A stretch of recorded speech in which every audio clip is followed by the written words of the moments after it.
Alhamdulillah nahmaduhu wa nasta'inuhu wa nastaghfiruh wa na'udzu billahi min shururi anfusina sayyiati a'malina may yahdihillahu fala mudhillalah wa may yudlil fala hadiyalah asyhadu an la ilaha illallah wahdahu la syarikalah wa asyhadu anna muhammadan abduhu wa rasuluh. Allahumma shalli ala sayyidina Muhammad wa ala alihi wa ashabihi wa man tabi'ahum bi ihsanin ila yaumiddin, amma ba'd. Qala Allah tabaraka wa ta'ala fil Qur'anil Karim, ya ayyuhalladzina amanu taqullaha haqqa tuqatih wa la tamutunna illa wa antum muslimun. Ya ayyuhan nasu taqu rabbakumul ladzi khalaqakum min nafsin wahidah wa khalaqa minha zawjaha wa bassa minhuma rijalan katsiran wan nisaa wattaqullaha alladzi tasaaluna bihi wal arham innallaha kana 'alaikum raqiba. Ya ayyuhalladzina amanu taqullaha wa qulu qawlan sadida yuslih lakum a'malakum wa yaghfir lakum dhunubakum wa may yuti'illaha wa rasulahu faqad faza fawzan 'azima, amma ba'du. Fa inna asdaqal hadisi kalamullahi azza wa jalla wa khairal huda huda Muhammadin sallallahu alaihi wasallam wa syarrul umuri muhdatsatuha fa inna kulla muhdatsatin bid'ah wa kulla bid'atin dhalalah wa kulla dhalalatin finnar. Jamaah sidang salat Jumat rahimani wa rahimakumullah, kita syukuri dari segala nikmat Allah Subhanahu wa ta'ala. Nikmat kita memegang agama Islam ini cukuplah sebagai sebaik-baik syukur kita. Meskipun kita mungkin bukan orang yang kaya, bukan orang yang berkulit putih ganteng atau cantik, mungkin kita juga orang yang tidak terpandang di sisi manusia. Akan tetapi nikmat Islam ini merupakan sesuatu yang patut kita syukuri dan wajib kita jaga. Salawat dan salam kita haturkan kepada baginda Rasulullah Muhammad sallallahu alaihi wasallam. Dengan semoga dengan salawat ini kita termasuk manusia-manusia yang berhak mendapatkan syafaat beliau di yaumul hisab. Jamaah rahimani wa rahmatullah, sebagai pembuka dan sebagai termasuk rukun dalam khutbatul Jumat, kami wasiatkan untuk senantiasa bertakwa pada Allah Subhanahu wa ta'ala. Yang masih meninggalkan ketakwaan ini segera kembali kepada Allah. Masih banyak kewajiban-kewajiban yang kita tinggalkan, entah karena lalai, entah karena hawa nafsu, karena malas, kita segera kembali kepada Allah SWT. Kita kerjakan segala yang Allah perintahkan, dan kita jauhi dari segala bentuk larangan-larangan, dan meminta tolong diberikan kekuatan agar bisa meninggalkan segala bentuk keharaman. Yang ini merupakan inti kalimat takwa, mengerjakan apa yang diperintahkan dan menjauhi apa yang dilarang. Jamaah rahimani wa rahimakumullah, senantiasa selalu berulang tahun demi tahun. Kalau sudah mendekati 25 Desember, umat Islam banyak yang bingung. Tahun kemarin yakin, tahun ini bingung. Tahun ini bingung, tahun besok lebih bingung lagi. Ya, tentang fatwa boleh tidak memberi ucapan selamat hari raya kepada non-muslim. Baca fatwa ulama ini boleh, baca ulama ini haram. Padahal ini sudah berulang. Bahkan umat Kristiani ini umat yang lebih dulu sebelum Nabi Muhammad diutus. Artinya sebenarnya kita ada kesempatan 1400 tahun.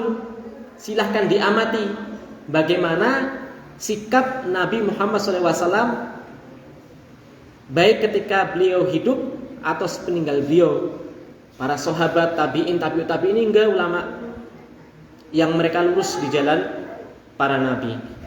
Ada tidak nukilan-nukilan riwayat yang mengatakan bolehnya mengucapkan selamat hari raya, atau malah sebaliknya hukumnya ternyata haram. Ya penting fatwanya boleh ya. Yang satu boleh, yang satu tidak boleh. Ini bukan artinya pilihan sesuka hati. Kalau ada fatwa atau mungkin ijtihad, ini bukan masuk akidah ya. Contoh saya bukan akidah, tapi yang masalah memberi salam tadi, selamat tadi masuk masalah akidah. Sesuatu yang lebih ketat. Kalau dalam permasalahan yang tidak ketat, masalah ijtihad saja, bolehnya menikah tanpa wali. Yang satu 3 ulama membolehkan, yang satu tidak boleh. Terus dengan pilih satu yang membolehkan, kenapa? Lebih enak diamalkan. Apakah ini boleh? Tentu jawabannya tidak boleh. Jadi adanya fatwa yang membolehkan atau ijtihad yang membolehkan, pendapat yang membolehkan, yang tidak, bukan artinya pilihan saenake dhewe. Ya, tapi harus diketahui mana yang lebih kuat untuk diikuti. Karena perbedaan pendapat itu ada 2 macam. Perbedaan yang boleh kita memilih toleransi dan tidak boleh diingkari, ini namanya khilaf tanawwu. Misal yang satu kunut, yang satu tidak, ini saling menghormati. Ya. Dan silahkan diamalkan. Ya. Lah, kalau yang satu namanya khilaf tadad. Khilaf tadad itu khilaf yang harus ada, yang harus dimenangkan. Maka karena apa? Karena ada pendapat yang lebih lemah. Maka ini kita tidak boleh apa? Tidak boleh bersikap terlalu liberal. Ya, boleh diamalkan semua, ini nggak boleh. Karena ada satu pendapat yang dikuatkan dan tidak dikuatkan. Fokus kepada bagaimana hukumnya. Yang pertama ialah orang-orang non-muslim tanpa terkecuali termasuk orang Kristen, bila mereka meninggal di atas agama Kristen, maka mereka mati dalam keadaan kafir. Siapa yang menyebutkan mereka kafir? Allah. Banyak ayat, tapi kita nukilkan 2 tempat saja, nanti kepanjangan. Yang pertama surat Al-Maidah ayat 17. Laqad kafara alladziina qalu innallaha huwal masiihu ibnu Maryam. Allah menyebutkan sungguh qad, benar-benar, kafara, kafir. Siapa? Orang-orang yang mengatakan bahwasanya Allah ialah Al-Masih, putranya Maryam. Tadi di tafsir disebutkan, kenapa disebutkan Allah itu kata mereka ialah Al-Masih, dikarenakan kedudukannya sama-sama Tuhan. Versi orang Kristen, Nasara yang menyeleweng. Adapun orang-orang Nasara yang mengikuti Nabi Isa dan tidak menyeleweng, mereka masuk surga.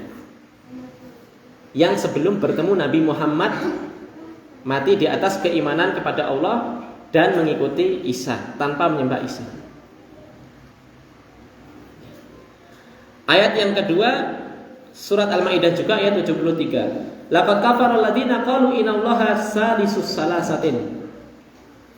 Sungguh benar-benar telah kafir orang-orang yang mengatakan sesungguhnya Allah ialah salah satu dari Tuhan yang 3. Karena orang Kristen menganggap Tuhan itu Allah, Bunda Maria atau Maryam, dan Al-Masih yakni Nabi Isa. Ini kedudukannya sama-sama disembah.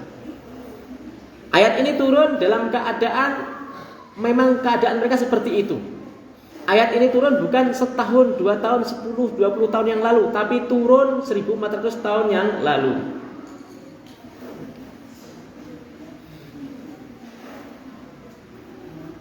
Karena Rasulullah SAW ialah Rasul terakhir, maka risalah Muhammad SAW ini menghapus risalah nabi-nabi sebelumnya, baik nabi Rasul yang paling awal sampai Rasul nabi yang terakhir sebelum Muhammad SAW, termasuk risalahnya Isa. Maka dalam riwayat Muslim disebutkan, wala di nafsi biyadih la yasma'u bi ahadun minal hadil ummah Yahudiyun wala Nasraniyun summa la yu'minu billadzi ursitu bihi illa adkhalahu Allahu an-nara. Nabi bersabda, ya,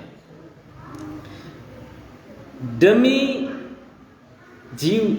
zat yang jiwaku berada di tangannya, yakni demi Allah, tidaklah mendengarku dari salah satu umat ini, entah dia Yahudi, pengikutnya Nabi Isa, Nabi Musa, entah dia Nasrani, pengikutnya Nabi Isa, summa la yu'minu billati ursitu bihi, ya, dalam keadaan sebelumnya ia Nasrani, sebelum keadaan dia ialah Yahudi, ketika ditutus Nabi Muhammad, la yu'minu, tidak mau beriman kepada Nabi Muhammad, tidak beriman kepada sesuatu yang aku telah diutus, yakni risalah Muhammad, kecuali kalau tidak beriman, kecuali apa? Allah akan masukkan dia ke dalam neraka. Sampai-sampai besok Nabi Isa turun. Ketika apa? Ketika kaum muslimin sudah kewalahan menghadapi Dajjal. Nanti dari Damaskus Nabi Isa turun. Singkat cerita, Dajjal ini ketika melihat Nabi Isa meleleh dan mati di tangan Nabi Isa.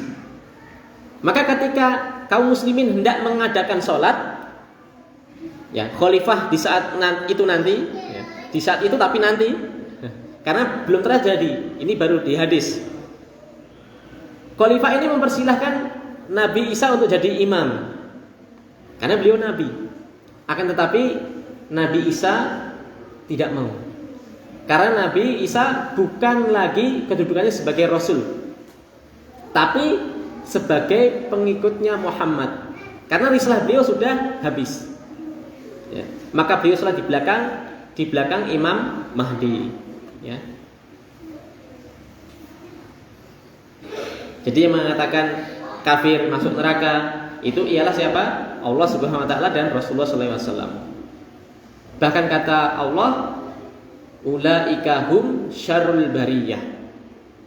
Orang-orang musyrik, orang-orang ahli kitab Kristen dan Nasara atau Kristen dan Yahudi, mereka ialah sejelek-jelek manusia.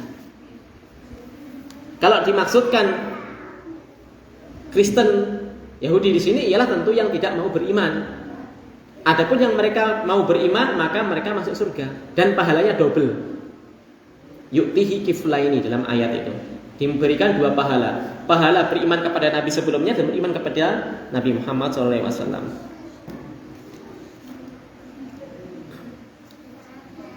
Lah katanya Islam agama toleransi. Lakum dinukum waliyadin. Ya.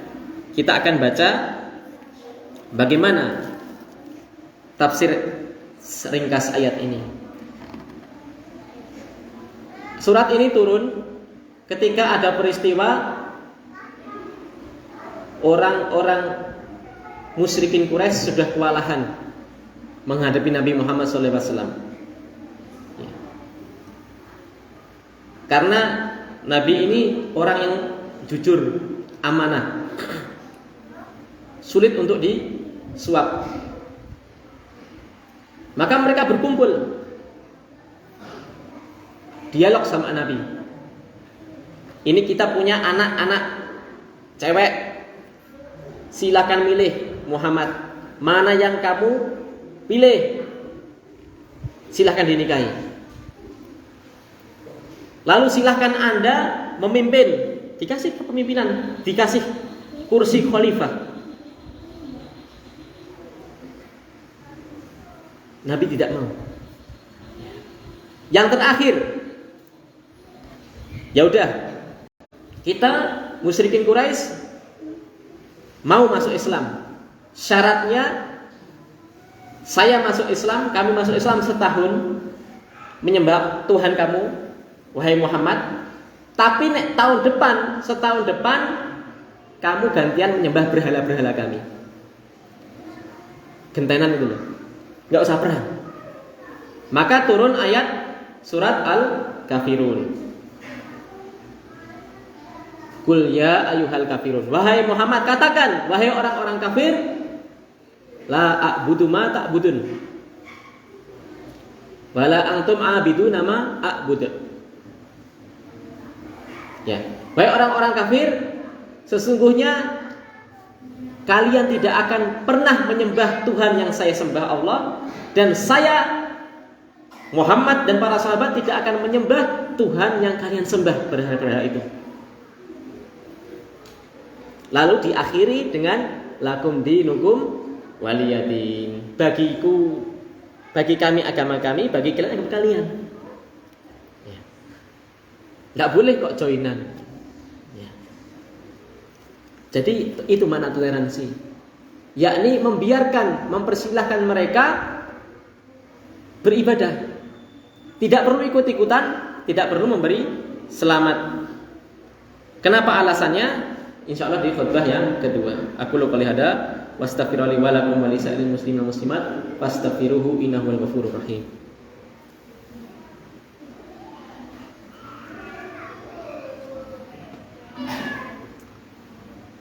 Alhamdulillah wassalatu wassalamu ala Rasulillah wa ala alihi wa sahbihi wa wala. Ittaqullah faqad faza al muttaquna. Kenapa tidak boleh? Karena kekafiran, kemusyrikan itu merupakan dosa yang paling besar, kezaliman yang paling zalim. Allah Ta'ala berfirman, inna syirka la dzulmun adim. Sesungguhnya kesyirikan, termasuk kesyirikan itu ya selevelnya dengan kekafiran. Sesungguhnya kesyirikan itu merupakan kezaliman yang paling besar. Dosa yang kalau dia tidak tobat sebelum mati menjadikan ia kekal di neraka. Lalu apakah ada? Ini kita berpikir bareng-bareng. Apa yo enek wong nglakoni dosa kok diwehi selamat? Seumpama contoh kasus. Ya. Kalau ada dua kasus. Yang pertama, dia punya anak perempuan hamil. Tapi setelah nikah lahiran. Ya. Pasti dia akan memberikan selamat. Ya. Dan orang yang diberi selamat ya senang karena ini anugerah. Tapi kondisi yang kedua ada orang ya, maaf hamil tapi tidak bersuami. Apakah jenengan akan datang ke rumahnya selamat? Yang aslinya orang tuanya mungkin malu kalau diketahui orang lain. Itu baru zina. Saya bukan katakan zina itu boleh, bukan. Cuma ada sesuatu yang lebih besar dari zina, yakni apa? Kesyirikan. Apa ya nek terus orang melakukan kesyirikan, kekufuran dikasih selamat? Tentu jawabannya apa? Tidak. Jenengan mungkin bisa bilang, tidak apa-apa, itu urusan dia dengan Allah. Orang itu nggak usah ngurusin urusan orang lain. Jenengan bisa berkata seperti itu karena yang terjadi orang lain. Coba kalau na'udzubillah, yang dihamili ini ialah putri kita sendiri, kita marah. Orang ngasih selamat, kita hajar. Ini ngasih selamat apa? Ngejek. Itu baru dosa zina. Lalu hadis Abu Sa'id Al-Khudri, man ra'a minkum munkaran falyughayyirhu bi yadihi fa illam yastati' fa bi lisani wa illam yastati' fa bi qalbi. Barang siapa yang melihat kemungkaran Salah seorang dari kalian melihat kemungkaran, maka ubahlah dengan tangannya. Ini yang bisa mengubah dengan tangan ialah pemimpin, penguasa, orang tua. Kalau tidak mampu, maka ubahlah dengan lisan. Ialah ini para ulama, orang-orang yang ditokohkan di masyarakatnya. Kalau tidak mampu, maka ingkarilah dengan hati. Apakah bisa ditemukan, disatukan orang hatinya mengingkari tapi kok mengucapkan selamat? Loh mas, lah apa kemungkaran loh? Kekafiran itu justru kemungkaran. Siapa yang mengatakan tidak kemungkaran? Kalau tidak kemungkaran, ngapain Allah menyebutkan ayat-ayat tadi yang saya baca tadi loh? Maka cukup jawabannya hadis. Man kana yu'minu billahi wal yawmil akhir falyakul khaira aw liyasmut. Barang siapa yang beriman kepada Allah dan hari akhir, kalau jenengan masih punya iman, maka ucapkanlah sesuatu yang baik. Kalau enggak mampu, diam. Apa ada orang itu tidak mengucapkan selamat hari raya dimasukkan penjara? Enggak ada. Kalau jenengan ngebom gereja, jelas masuk penjara.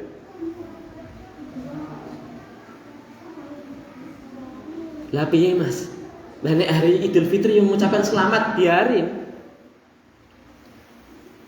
Mungkin kita juga enggak ngasih undangan loh. Silahkan mengucapkan selamat, enggak cukup, enggak butuh ucapan selamat mereka. Yang kita, tapi saya mengucapkan selamat kepada Anda, no way. Karena saya tidak ikhlas Tuhan saya disebutkan dengan Isa, walaupun Isa.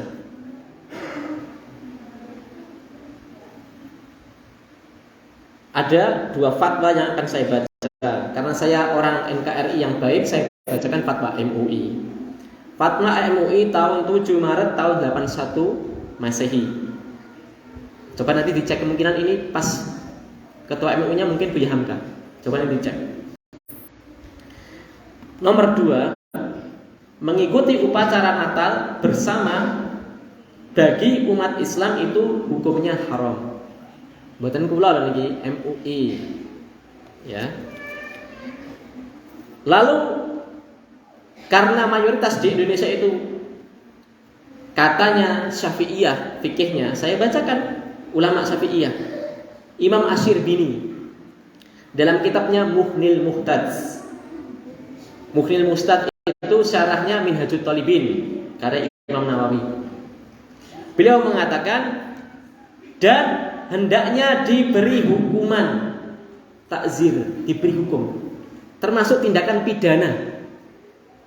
Siapa? Seorang yang mengikuti orang-orang kafir dalam merayakan hari raya mereka, ikut berpartisipasi, nopo nganggo klambi nika, abang-abang topi, atau masuk ke gereja ikutan perayaannya, maka ini termasuk hukum pidana dalam syariat Islam, ya, hukum Islam.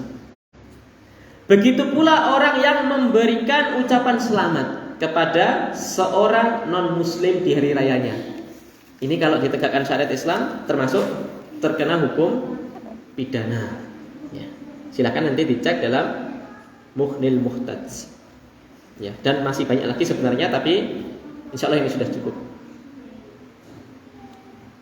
Cik bingung. Lanek polisi mas, atau tugasnya ini apa? Jaga gereja loh. Ini masuk muni ora ngatasan. Innamal a'malu binniyat. Anda niatkan perintah atasan untuk menjaga gereja karena memang untuk menjaga keamanan secara umum rakyat Indonesia. Entah itu Kristen atau tidak Kristen, dijaga. Karena mereka punya hak untuk dijaga juga oleh pemerintah. Diniatkan itu. Jadi bukan niat melindungi Natalnya, bukan. Nanti supaya apa toh? Supaya nanti kita kalau dibangkitkan di hari kiamat bisa jawab niatnya ngeten Gusti Allah. Ya. Lah nek papasan kalau bose pabrik Kristen kabeh diundang pas acara, mosok meneng bae. Kalau Ustadz sampai bahasa lama itu bagus ya. Teko, salaman, mesem, lakum dinukum waliyadin. Dia nggak tahu artinya. Nggak apa-apa, pakai bahasa Arab, lakum dinukum waliyadin sambil mesem. Ya. Masa wis papasan ketemu acara resmi, kalau jenengan berani ya silahkan, tapi kalau tidak berani ya cukup ucapkan lakum dinukum waliyadin bos.